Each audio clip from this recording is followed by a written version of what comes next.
New airstrikes have hit the capital of Ethiopia's Tigray region. As video from the scene showed, injured people with bloodied faces being helped into ambulances and thick black smoke rising into the sky.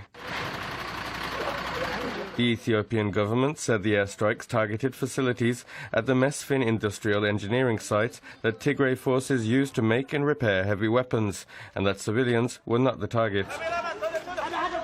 A spokesperson for the Tigray External Affairs Office denied this, saying the site was a garage with many old tires, which he said explained why it is still blazing. Tigray forces didn't report any immediate deaths from the airstrikes in Mekelle, confirmed by a resident and humanitarian worker.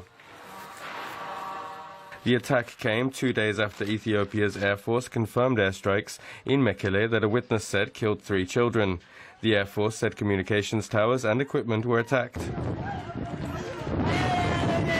Mekelle hadn't seen fighting since June, when Tigray forces retook much of the region in a dramatic turn in the war. The airstrikes have caused fresh panic in a city under siege, where doctors and others have described running out of medicines and other basic needs. Meanwhile, the UN told the Associated Press it is slashing more than half its Tigray presence as an Ethiopian government blockade halts humanitarian aid efforts and people die from lack of food.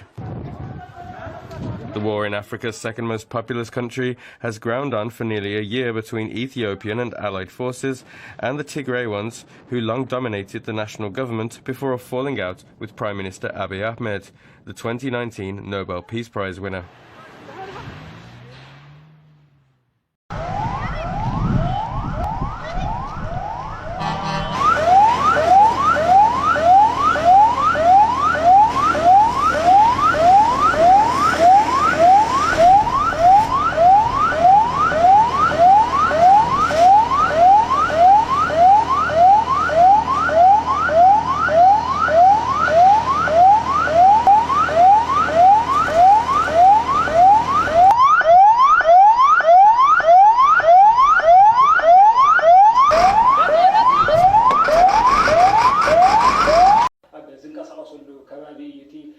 فاشيستاو وجل دبداب أكايد زلوا بقمة كل مساعد كبابي 4 عسران ويدما 4 عسران سك 4 عسران 5 زخوني يأتي دبداب تخايد زلوا كنتي أب مسلي نريو زلنا بركت زبالة أبايتي